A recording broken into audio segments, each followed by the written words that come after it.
여러분, 아메리카 인디언들은요, 자기의 아이들이 어느 정도 이렇게 자라면은 용기를 훈련을 시키는데, 이 용기를 훈련시키는 독특한 그런 방법을 쓴다라는 거예요. 그러니까 용기라는 것은 담대함이잖아요. 이런 담대함을 심어주기 위해 가지고 독특한 훈련을 한다라는 거예요. 어떤 훈련이냐면, 자기의 이제 어느 정도 10대가 되어진 이런 자녀들을 숲속으로 데리고 가가지고 한 날을 딱 정해놓고 그날에 야생 동물들하고 함께 밤을 지내면서 이 자녀들의 이 담력을 키워줬다라는 거예요. 여러분, 우리 가끔 그런 얘기 하잖아요. 저도 섬에서 자라가지고 무슨 공동묘지 지날 때 항상 옛날에 보면 걸어다니고 이래서 산길 걸어다니고 그럴 때 얼마나 힘들었어요. 저는 초등학교 다닐 때도 이렇게 산을 넘어서 가고 중고등학교는 이렇게 길을 가지만 4km, 5km 이상을 걸어 다녔거든요.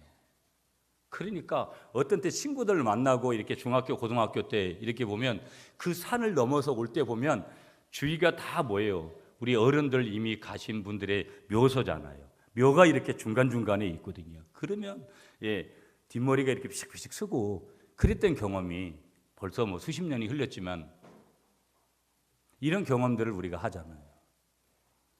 그러니까 이 아이들을 갖다가 어떤 숲속에다 다 하루 이렇게 거기다가 놔놓고 동물들 울음소리, 그러니 얼마나 그런 소리를 들을 때 끔찍끔찍 하겠어요. 얼마나 여기서 살기를 느끼고 두려움을 느끼겠냐라는 거예요. 그런데 놀라운 사실 한 가지가 있는데 그게 뭐냐면요, 그렇게 자기의 자녀들을 그 숲속에다가 밤새도록 그렇게 놓아놓은 부모님들은 뭐 하냐면 집에 와가지고 편안하게 잠을 주무시는 것이 아니라 그 소년들의 아버지는 반드시 하는 일이 있는데, 그 소년들이 있는 가장 가까운 나무에서 화살을 당기고 만약에 야생 동물들이 자기의 자녀를 공격하려고 하면은 즉시로 화살을 날려가지고 그 동물을 사살하려고 하는 화살을 당기면서 밤새도록 그렇게 자기의 자녀들을 지키고 있더라는 거예요. 아들 몰래 아버지는 아들에게 위험이 닥치지 않기 위해서 밤새도록 그렇게 지키고 있는 것을 누가 아냐면 이 자녀들이 알고 있는 거예요. 그래서 그들은 그런 담력 훈련을 통해서 일찍부터 용기를 갖는 훈련을 갖고 일찍부터 인생에 닥쳐오는 여러 가지 환난과 고통과 어려움이 있어도 항상 긍정적이고 항상 할 수 있다라는 그런 자신감을 이 인디언들이 자녀들에게 심어준다라는 거예요.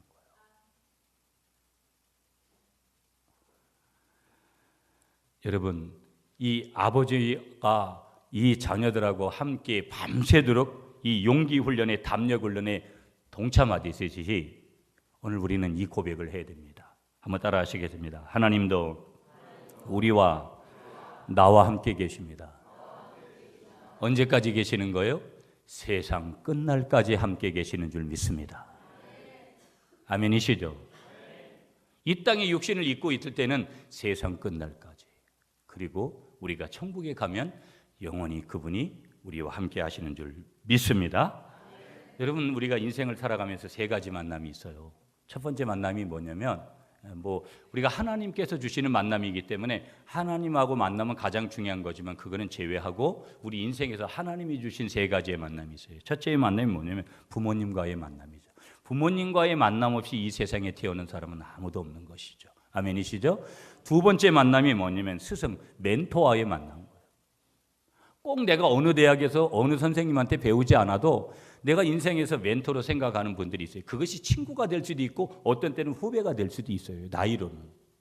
그러나 대부분 보면 인생의 멘토로 생각하는 사람들은, 한국 사람들은 그래도 자기보다 나이가 많은 사람들을 그렇게 생각하죠. 어떻든 이제 인생의 두 번째 만남, 하나님께서 주시는 만남이 어떤 만남이냐면 이 스승과의 만남, 멘토와의 만남이 다 있는 거예요.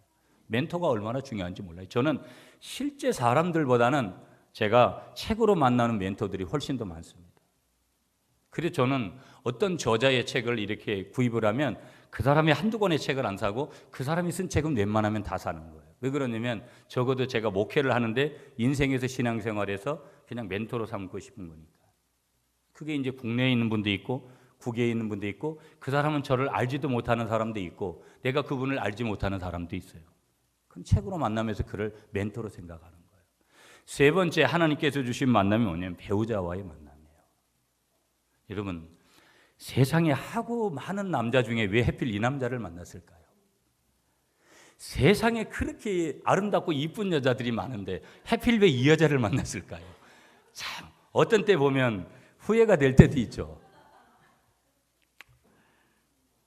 그런 소리는 좀 입 밖으로는 안 내야 됩니다. 왜 그러냐면 주일날 부부싸움 할 수 있으니까. 설교가 부부싸움을 그치도록 해야지 부부싸움을 재촉하면 되겠어요. 그러나 인간인지나 때로는 그런 생각을 아니 어찌 보면 참 이런 사람을 만나게 해준 거에 대한 우리가 감사를 찾아야 될 줄 믿습니다. 그 만남 속에서요. 여러분 우리는 인생을 살아가는데 인생에서의 세 가지 후회를 좀 꼽아볼 수 있거든요. 그 세 가지 후회가 첫 번째가 뭐냐면 참을 걸. 여러분 저도 그렇고 여러분들도 그렇고 참아야 됐는데 못 참아가지고 후회하는 것들이 참 많잖아요.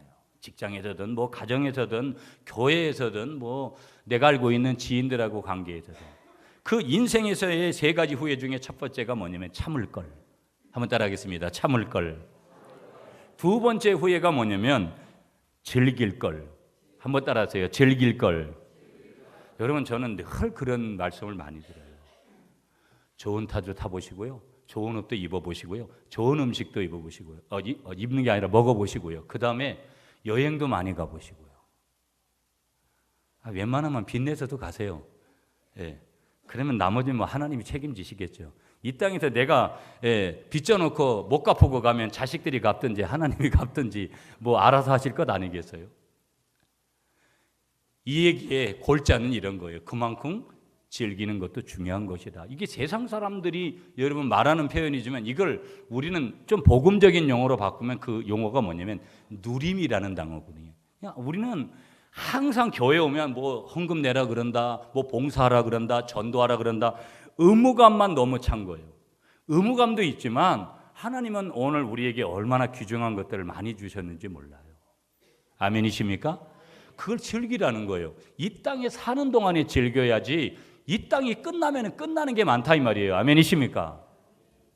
좋은 집에도 사시고요. 남들보다도 좀 특별하게 하나님을 사랑하시고. 아멘이십니까?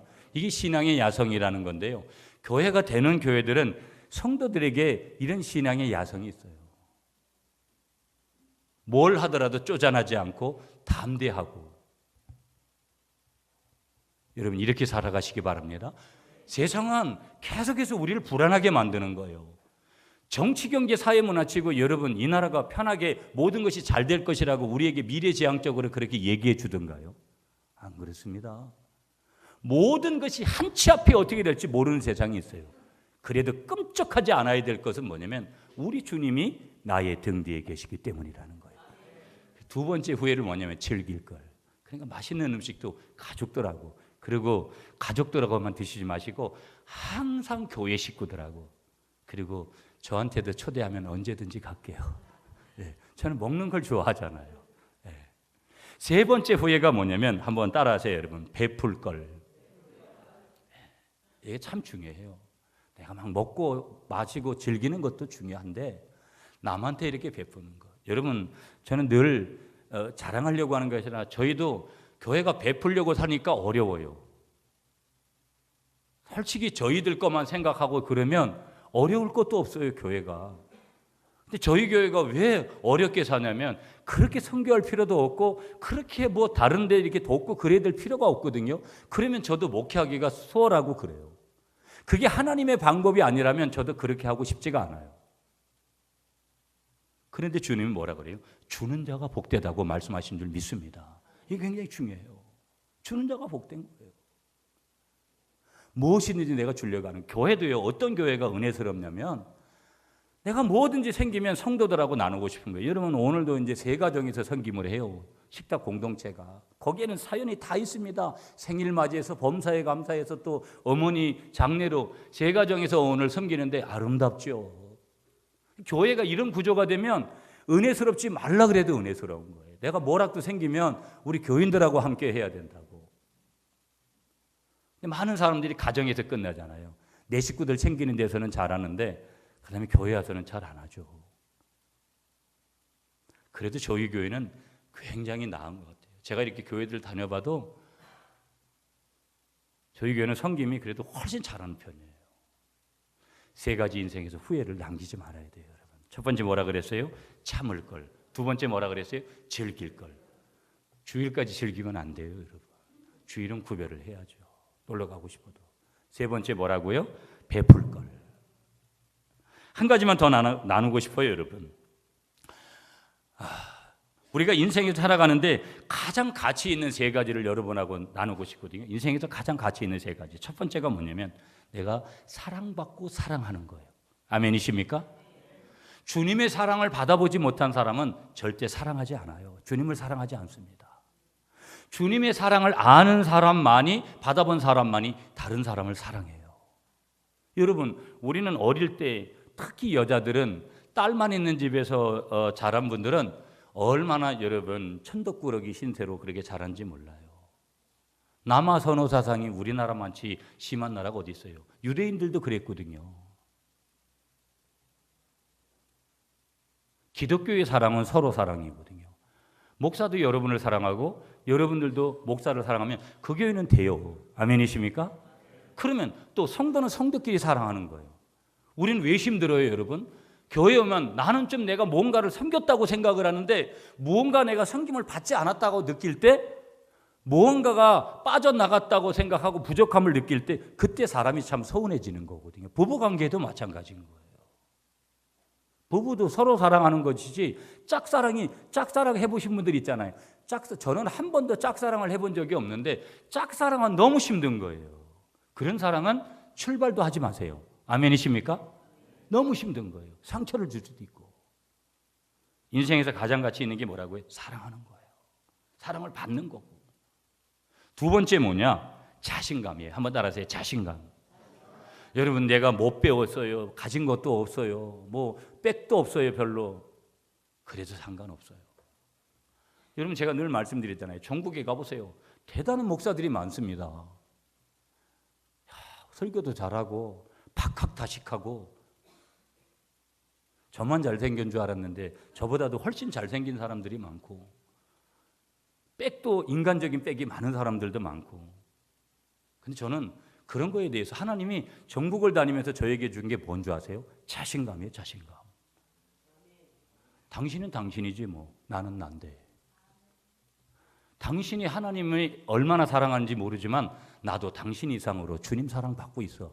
이 고백이 절로 나는 거예요. 그러니까 아무런 비교 가치가 뭐 교회가 크고 적고 그런 부분이 별로 중요하지 않아요.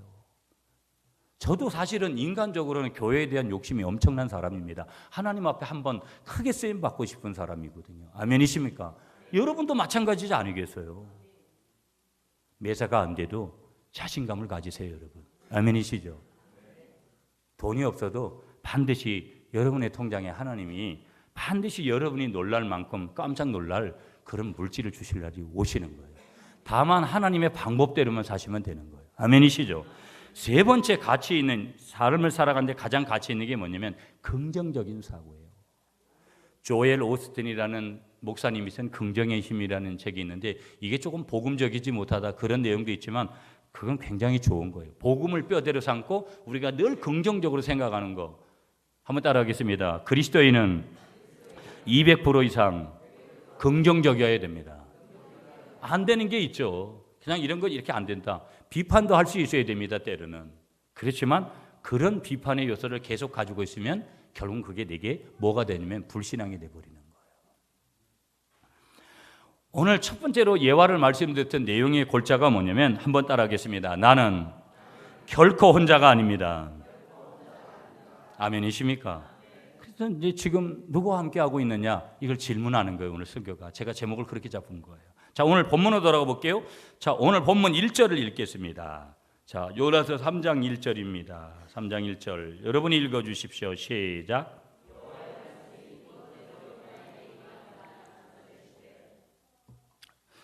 하나님의 말씀이 요나에게 몇 번째로 임했습니까? 두 번째로 임했다라는 거예요. 자, 그러면서 우리가 붙들어야 될 단어, 중요한 단어가 2절에서 나와요. 여러분 2절 말씀을 여러분이 읽어주십시오. 시작.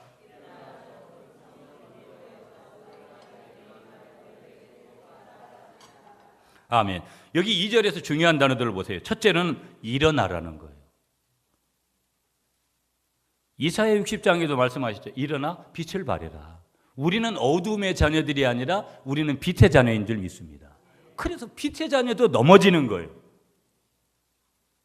우리가 남이 실수해서 시험을 받게 되어졌던, 내가 스스로 시험을 받게 되어졌던, 하나님의 테스트 가운데 넘어졌던 어떤 것이든, 그것이 사단의 유혹 가운데 넘어졌던, 하나님은 반드시 우리에게 어떤 음성을 주시는 거예요? 희망의 음성을 주시는 거예요. 이게 복음인 거예요. 그 복음의 음성은 뭐라는 거예요? 넘어진 우리에게 다시 일어나라는 거예요. 니느웨로 가야 될 이 요나가 다시스로 욥바를 통해서 다시스로 갔는데, 다시 두 번째로 하나님께서 그에게 뭘 주시는 거예요? 말씀을 주시는 거예요. 일어나. 그 다음에 뭐예요? 큰 성 니느웨로 가라는 거예요. 일어났으면 가라는 거예요. 하나님이 예비하시는 그런 곳으로 가라는 거예요. 내가 내게 명한 바를 그들에게, 그 다음에 뭐 하라고 말씀하시는 거예요? 선포하라는 거예요. 일어나 가서 선포하라. 다 명령형이에요. 누구의 명령이에요? 우리 아버지의 명령인 거예요. 그러니까 네가 그렇게 하려면 그렇게 하고 말려면 말하라. 선택권을 나에게 준 것이 아니라 하나님께서 오늘 우리가 때로는 어렵고 힘들고 지쳐 있을 때도, 사명의 자리에 있지 않을 때도 하나님 뭐라고 말씀하시냐면 일어나서 가서 선포하라고 말씀하시는 이 하나님의 메시지 앞에 절대 순종하시는 여러분들이 되시기를 간절히 축복하겠습니다. 그러면 이 하나님의 명령 앞에 요나는 어떻게 하셨느냐가 중요하거든요. 여러분 요나서를 몇 장 안 되니까 읽어보시면 요나서 1장에 보면 요나가 하나님 앞에서 도피합니다. 여러분 그럴 때 있잖아요. 다 예수 믿는 것도 귀찮고 교회 섬기는 것도 다 귀찮고 나는 뭐 지역 뭐 이렇게 살다가 빚어가지고 어떤 때는 그냥 지역 가도 괜찮아, 이런 막말을 막 우리가 할 때도 있잖아요. 저도 이렇게 목회를 하다가도 막 열정이 끌어오르다가도 어떤 때는 그냥 다 모든 것을 내려놓고 싶고 그냥 이렇게 이럴 때가 있거든요. 인간이기 때문에 우리는 그런 마음이 오잖아요. 약간의 사단도 그런 유혹도 하고. 1장에서 이 요나가 그런 거예요. 하나님을 피해가지고 도피를 했습니다. 그런데 보세요. 그래서 어디로 갑니까? 사명을 버리는 거예요. 니느웨로 가라 그랬는데 어디로 갔어요? 다시스로 가버리는 거예요. 우리가 이럴 때가 얼마나 많은지 몰라요. 나는 도망자죠, 도망자. 하나님 앞에 도망자였다고요. 2장에 가보시면 요나는 이제 그러다가 다시 뜻을 돌이켜가지고 하나님을 향해서 달려오는 모습을 요나가 보여줍니다. 예, 하나님이 한번 지근지근 이렇게 밟으시니까 물고기 뱃속에 탁 넣어서 이게 한번 정신을 들게 하니까 이제 방향을 바꾸는 거예요. 하나님을 향해서 달려오는 겁니다. 2장 4절을 한번 읽을게요. 여러분 읽어주세요. 요나서 2장 4절 빨리 읽어주세요. 시작.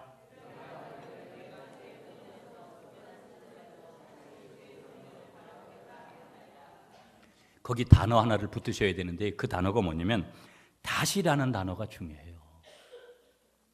여러분 일회용으로 끝나는 것다면 우리가 여기 있을 사람이 누가 있어요? 이 요나에게도 다시라는 단어가 중요한 거예요. 내가 넘어졌다가도, 내가 말씀에 이탈했다가도, 내가 내 인간적인 방법을 썼다가도 내가 다시 일어나서 주님을 향해서 달려가야 될 줄 믿습니다. 아멘이시죠? 그러니까 우리가 주님의 목전에 이탈해서 주님이 나를 버린 것 같을지라도, 주님 목전에서 쫓겨났을지라도 지금 요나가 어떻게 하겠다라는 그런 말씀이에요. 다시 성전을 내가 바라보겠다라는 거예요. 성전에 누가 계시는 거예요? 주님이 계시는 거예요. 이 말은 뭐예요? 성전을 바라보겠다라는 것은 다시 주님을 바라보겠다라는 거예요. 어떤 때는 교회 섬기다가도 참 신앙생활하기 힘들다. 교회를 적극적으로 섬겨보세요. 적극적으로 교회를, 예수를 믿는 사람들은 자존감이 높지 않아요. 누가 더 여러분 이 신앙생활 잘하는지 보세요. 아무것도 모르는 분들이 훨씬 더 신앙생활 잘해요. 교회 안에서 목사님의 비리든 교회가 어떤 것이든 좀 깊이 알아보세요. 은혜가 더 될 것 같아요? 은혜가 안 돼요. 그래서 교회를 깊이 사역하는 사람들이 자존감이 훨씬 떨어져요. 근데 하나님은 항상 처방전을 준비하시는 거예요. 구약과 신약을 통해서 처방전을 주시는데 뭐냐면 그런 경우가 왔으면 반드시 다운됐으면 업로드 해야 될 줄 믿습니다. 영적인 업로드를 해야 돼요. 그게 없다면 사역을 하면 안 돼요, 여러분. 교회에 깊숙이 들어오시면 안 돼요. 그러나 왜 주님의 일을 해야 되느냐? 왜 깊이 교회를 섬겨야 되느냐? 내가 다운돼 있을 때도 다시 우리를 복음 안에서 업시키시는 줄 믿습니다. 누가? 우리 하나님께서. 그래서 그 십자가 지신 십자가의 영광의 그 고난의 상처를 우리 주님께서 싸매어 주시고 그걸 기뻐하시는 거예요. 내 안에 주님 때문에 당한 십자가의 흔적이 있어요? 그런 것이 없다면 여러분, 우리는 아직도 예수쟁이가 아니에요. 내가 예수 믿는 것 때문에 당하는 그런 고통이 있어야 돼요. 내가 구미 갈릴리 교회 섬긴 것 때문에 당했던 아픔들, 저에게는 이런 수많은 아픔들이 있어요, 여러분. 이런 아픔들이 있어야 되는 거예요. 아멘이십니까? 보드랍게 그렇게 신앙생활을 하려고 하면 아무 일도 자기가 경험하지 못해요. 신앙의 야성을 회복하시는 여러분들이 되시기를 축복하겠습니다. 여러분이 잘 아시는 대로 이 요나는 물고기 뱃속에 들어가서 하나님의 징계를 받았습니다. 그리고 주님과의 교제를 회복한 거예요. 그러니까 믿는 사람들은 여러분 저주를 받지 않습니다. 저는 이 부분을 분명하게 해요. 여러분 우리가 그런 얘기도 많이 하잖아요. 목사님들은 가끔 그런 얘기를 해요. 교회를 옮기면 어떻게 된다 하고 어쩌고 하면 어떻게 된다 하고 그런 거로다가 유치하게 그렇게 안 했으면 좋겠는데, 하나님은 물론 우리가 이 심판이라는 단어, 저주라는 단어를 분명히 써야 될 때는 써야 되겠죠. 그러나 일반적으로 볼 때 예수 믿는 사람들은 저주와 심판이라는 단어보다는 하나님 앞에 징계를 받는 줄 믿습니다. 내가 말씀대로 안 살면 징계를 하는 거예요. 우리 부모님들도 자식들에게 징계를 하는 것이 우리가 저주를 합니까? 심판합니까? 자식들 잘 되라고 우리가 징계를 하잖아요. 아멘이십니까? 그래서 결국은 징계를 받으니까 요나가 하나님과의 관계를 회복하고 주님의 말씀에 순종하는 것이 얼마나 중요한지를 깨달았어요. 여러분, 신앙생활에서 중요한 건 순종이에요. 아무리 예수 잘 믿는다고 자화자찬 해보세요. 여러분이 순종으로 나타나지 않으면 아무런 의미가 없는 거예요. 그거는요. 여러분 절대 순종하시기 바랍니다. 그래서 지금 요나는 어떤 거예요? 하나님과 동행하는 누구의 사람이 된 거예요? 하나님의 사람이 되는 줄 믿으시기 바랍니다. 지금 분명한 것은 뭐예요? 하나님하고 지금 함께 달려가고 있습니다. 그러므로 오늘 이 아침에 여러분한테 질문해야 됩니다. 지금 여러분은 누구와 함께 인생을 달려가고 있냐라는 거예요. 여러분이 어디다가 남모르게 모아놓은 부동산입니까? 그게 나쁜 거 아니에요, 여러분. 그렇지만 그거 하나님 다 보고 계신 거예요. 의미 없어요. 하나님의 원리는 투명성이거든요.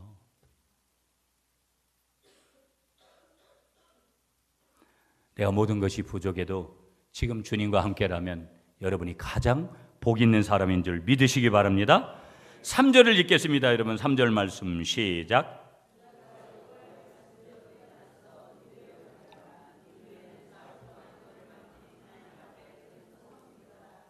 아멘. 3절부터 9절까지는요, 이제 요나가 완전히 사명자가 됩니다. 그래서 3절부터 9절까지의 내용이 하나님의 받은 명령을 지금 선포하는 거예요. 아멘이십니까? 여러분 잘 보세요. 오늘 본문에서 제일 중요한 구절이 3절이에요. 보시면 요나가 여호와의 말씀대로 일어나서 니느웨로 가니라. 니느웨는 사흘 동안 걸을 만큼 하나님 앞에서 큰 성읍이더라, 이렇게 말씀하세요. 여기서 우리가 뭘 발견해야 되는 거예요, 여러분? 요나가 이제는 하나님과 달리고 있는 분명한 모습을 발견하게 되는 줄 믿습니다. 아까 보신 대로 2장에서 요나는요, 그의 시선을 하나님께로 향하기 시작했습니다. 물고기 뱃속에 한번 넣었다 빼니까. 그리고 하나님과 교제를 해보겠습니다. 이제 3장에 들어와서 요나는요, 하나님과 함께 달리기 시작하는 거예요. 함께 일을 합니다. 여러분, 뭐든지 나 혼자 일하면 안 되는 거예요.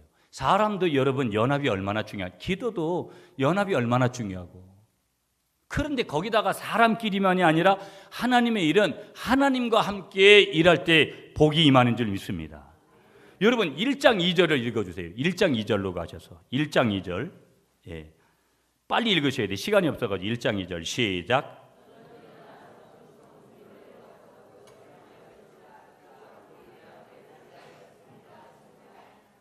네, 3장 2절을 읽겠습니다. 오늘 본문 2절 시작.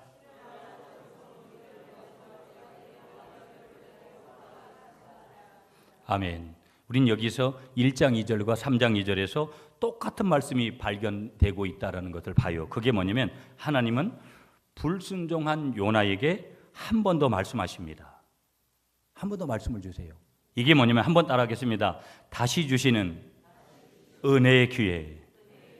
여러분, 이 말씀을 우리가 오늘 나에게 주시는 레마의 말씀으로 붙드시기 바랍니다.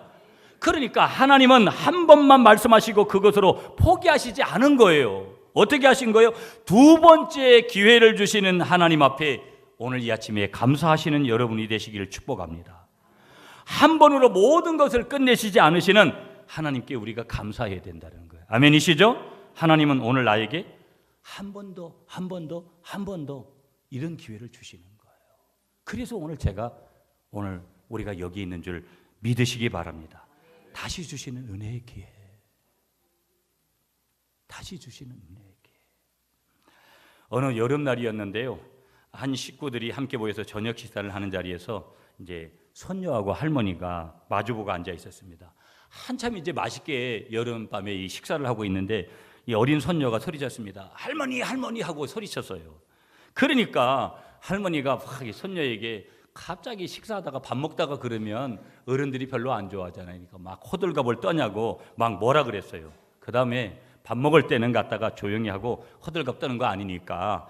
그러니까 이 손녀가 뭐라 그러면 속으로 할머니 급한 일인데 그랬어요. 할머니가 이렇게 얘기했어요. 손녀한테 참고 이 다음에 다 밥 먹고 난 다음에 그렇게 네가 얘기를 하라고 그렇게 권면을 냈어요. 그러니까 이 손녀가 계속 속으로 했어요. 그게 아닌데 막 그랬어요. 식사를 다 마쳤어요. 말 못하게 하니까 손녀가 그냥 말 안 하고 그냥 묵묵하게 밥을 다 먹었습니다. 식사가 다 끝났어요. 할머니가 이 손녀를 불렀어요. 얘야, 아까 급한 얘기라고 한 게 뭐냐? 이제 식사 다 끝났으니까 네가 한번 얘기를 한번 해보라고 그렇게 손녀에게 할머니가 얘기를 하니까 이 손녀가 힘없이 이렇게 대답을 했다라는 거예요. 할머니, 이제는 때가 늦었는데요. 그러니까 할머니가 다시 반문했어요. 뭐가 때가 늦었다는 거냐 이렇게 얘기했어요. 그러니까 이제 결론적으로 이 손녀가 이렇게 대답을 했어요. 할머니, 아까 할머니 국에 파리가 한 마리 빠졌거든요. 그걸 말하려고 했는데 지금 그 파리는 할머니 뱃속에서 소화되고 있어요. 여러분, 짧은 한 식구들의 일반적인 삶에서 오는 거지만 거기서 붙들어야 될 단어 하나가 뭐냐면 기회예요. 기회. 여러분, 파리를 먹는 사람이 누가 있겠어요? 모르고 먹은 거잖아요. 건강이 잘못될 수도 있는 거예요. 건강을 잃어버릴 수 있는 것이 아무것도 아닌 것에도 출발할 수 있는 거예요. 다시 말하면 건강을 지킬 수 있는 거와 건강을 잃어버릴 수 있는 기회는 별거 아닌 것에서 이렇게 나누어지더라는 거예요. 기회라는 것이 항상 있는 것이 아니라는 거예요. 오늘 다시 돌아가겠습니다. 분명히 주님은 나의 인생에서 얼마나 자주 두 번째의 은혜를 주셨는지 몰라요. 그냥 그때 내가 한 대렸으면 하나님이 지근지근 밟아서 그냥 뻥 차버리든지 해버렸으면 내 인생이 끝났는데도 하나님은 절대 그렇게 하시지 않는 거예요. 그렇게 얄밉게 하나님의 손길을 외면하고 내 마음대로 그렇게 살았는데도 이 은혜 때문에 나는 다시 하나님 앞에 응답을 받을 수 있는 기회를 받은 줄 믿습니다. 오늘 누가 그런 거예요? 요나가 그런 거예요. 요나가 그런 거예요. 다시 일어날 수 있는 것이라는 거예요. 다시 주님과 사역할 수 있는 거라는 거예요. 할렐루야. 아멘이십니까? 분명히 다시 3절을 보세요. 요나가 여호와의 말씀대로 일어나서 니느웨로 아니라 말씀대로 순종했다라는 거죠. 이 불순종했던 요나가 이제는 뭐로 바뀌는 거예요? 요나는 순종의 사람으로 바뀝니다. 요나는 하나님의 말씀대로 일어났습니다. 하나님의 말씀이 내게 부딪혀 왔을 때 요나처럼 하나님의 말씀대로 일어나서 주님과 함께 오늘 우리가 달려가고 있느냐라는 거예요. 달려가야 될 줄 믿습니다. 그래서 오늘 요나는요, 하나님의 말씀대로 일어나서 어디로 갔다고 기록해요? 니느웨로 갔다고 기록을 하고 있는 거예요. 자, 4절을 읽겠습니다. 4절 말씀 시작.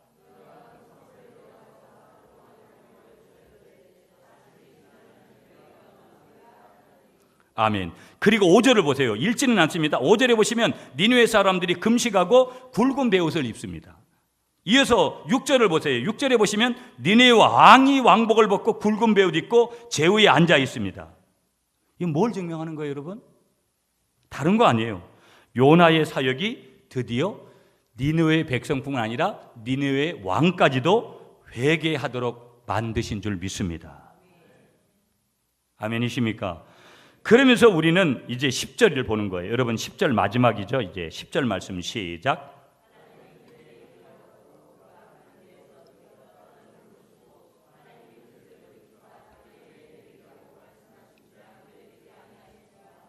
한번 따라하겠습니다. 하나님의 구원을 보라. 자, 요나가 이제 사명을 감당하니까 하나님과의 관계가 회복되고 하나님하고 함께 일합니다. 그렇게 되어지니까 회개의 역사가 일어났습니다. 말씀을 선포할 때. 그래서 이 니느웨 백성만 회개한 것이 아니라 왕까지도 갔다가 굵은 베옷을 입고 제위에서 하나님 앞에서 무릎 꿇어 회개합니다. 그러면서 10절에 이렇게 말씀하시는 거예요. 한번 따라하겠습니다. 회개는 입술만의 자복이 아닙니다. 그럼 뭐예요? 참된 회개라는 것은 이거예요. 한번 따라하겠습니다. 죄를 버리고 일어나는 것입니다. 아멘이십니까? 아멘이십니까? 여러분이 잘 아시는 대로 만일 우리가 우리의 죄를 잡아가면 그는 미쁘시고 의로사 우리의 죄를 사하시며, 여기서의 자복은 그냥 입술로만 자백하는 그런 것을 우리에게 말씀하시지 않아요. 뭐냐면 구체적으로 죄를 버리는 것을 말씀하는 거예요. 여기서 오늘 우리가 두 번째로 주시는 우리에게 레마의 말씀. 여러분 제가 말씀드려 레마의 말씀이라는 것은 오늘 똑같이 한 말씀을 들었는데 내게 주시는 말씀이 레마의 말씀인 거예요. 이게 굉장히 중요한 단어거든요, 여러분. 이걸 꼭 기억하셔야 돼요. 똑같이 내가 어디에 성경을 읽었는데도 통독했는데도 나에게만 주시는 말씀이 레마의 말씀이라는 거예요. 두 번째 이 레마의 말씀이 뭐냐면 한번 따라하겠습니다. 하나님께서 니느웨를 용서하시고 나를 용서하신 이유는 참으로 회개했기 때문입니다. 그러니까 거짓되게 회개하면 하나님도 역시 용서하시지 않는 거예요. 그거를 알아요. 하나님은 사람은 속일 수 있어도 하나님은 절대 우리가 속일 수 없는 것이죠. 그래서 우리는 죄를 참으로 회개해야 돼요. 돌이켜야 되는 거예요. 완전하게 돌이켜야 되는 거예요. 어떤 사람이 기차를 탔습니다, 여러분. 그러나 기차를 갈아탈 생각은 하지 않고 기차 안에서 내가 착한 일을 해야지 그렇게 생각을 하고 기차 안에서 청소도 하고 노약자들도 도와주고 배고픈 사람에게 음식을 사주고 선행을 베풀었습니다. 그런데 보세요. 기차 안의 승객들은 그 사람을 바라보면서 이야, 저렇게 좋은 사람이 이 세상에도 있구나, 그렇게 해서 그를 칭찬했습니다. 드디어 종착역에 다다랐습니다. 기차가 목적지에 다다랐는데 본인은 목적지에 다다랐지만 원래 본인이 가고자 하는 목적지에 전혀 도착을 못하고 전혀 다른 곳에 이 사람이 도착했다라는 거예요. 여러분 보세요. 그 사람이 그에게 베푼 선행이 뭐 그렇게 대단했어도 그게 뭐가 중요해요? 내게 있어서는 내가 목적한 그런 기차역으로 반드시 가야 내가 볼일을 보는 것 아니겠어요? 기차를 반드시 그가 행해야 되는 것은 기차를 갈아타는 일이었어야 되는 거예요. 마찬가지로 회개가 뭐냐면요, 한번 따라하겠습니다. 회개는 방향을 전환하는 것이다. 그러니까 하나님의 백성들의 회개는 뭐냐면 죄의 길에서 죄를 버리고 하나님이 계시는 하나님께로 우리가 방향을 전환하는 것이 참된 회개의 정의인 줄 믿으시는 여러분들이 되시기를 간절히 축복하겠습니다. 여러분 우리가 기도응답을 더 받기 원하시잖아요. 기도응답이 안 된다면 우리는 죄의 문제를 우리가 점검해 봐야 돼요. 하나님과 나하고의 막힌 담을 헐지 않으면 우리는 그 기도의 응답을 기대하는 자체가 모순일 수 있는 거예요. 하나님이 나를 사랑하시지 않아서가 아니라 하나님과 나와의 막힌 담이 우리의 기도를 막게 되는지를 우리가 믿으시는 여러분이 되시기를 간절히 축복하겠습니다. 그래서 이런 질문을 해야 돼요. 한번 따라하겠습니다. 내가 마땅히 있어야 할 자리에 지금 있는가? 포지션의 문제예요. 이 포지션이라는 영어의 단어는 자리 잡고 있는 위치를 얘기하는 거거든요. 여러분, 운동선수들이나 이런 사람들에게는 이 포지션, 위치가 얼마나 중요한지 몰라요. 이 포지션을 무시하고 운동을 하면 그거는 이제 운동선수로서의 가치가 떨어지고요. 반드시 승리할 수가 없어요. 자기가 자리하고 있는 위치, 목사는 목사의 위치, 항전직은 항전직으로서의 위치, 얼마나 중요한지 몰라요. 여러분, 시편 1편에 보시면 복 있는 사람은 이렇게 정의를 해요. 복 있는 사람은 1절에 보면 악인의 꾀를 어찌 아니하냐고 따르지 아니하며. 두 번째 뭐예요? 복 있는 사람은 죄인의 길에 서지 아니하고. 세 번째 복 있는 사람은 오만한 자의 자리에 어떻게 한다? 앉지 아니하고. 복 있는 사람은 달라요. 지금 마땅히 있어야 할 자리에 지금 내가 있는가? 지금 변화된 요나처럼 정말 마땅히 주님과 함께 있어야 될 자리에 내가 있는가? 있다면 주님은 마땅히 저와 여러분들을 쓰시는 줄 믿습니다. 주님이 계신 그 자리에 기적의 역사가 일어나는 것이기 때문에. 말씀 정리하면서 여러분, 삶의 자리가 어떻든지 상관없습니다. 내가 주님 앞에서의 포지션의 위치를 잘 하고 지금 내가 주님과 함께 동행하고 있다면 거기에 우리가 인간적인 능력을 더하면 좋지만 금상첨화지만 그런 인간적인 것들이 덧입혀지지 않아도 내가 주님이 원하시는 자리에 주님과 함께 서 있다면 주님은 나를 복 있는 자로 쓰시고 나에게 복을 주실 줄 믿습니다. 그 사람이 복 있는 사람임을 믿으시면서 오늘 나는 주님께 어떤 응답을 하고 있는가? 이 질문 앞에 스스로 답하시는 여러분이 되시기를 간절히 축복하겠습니다.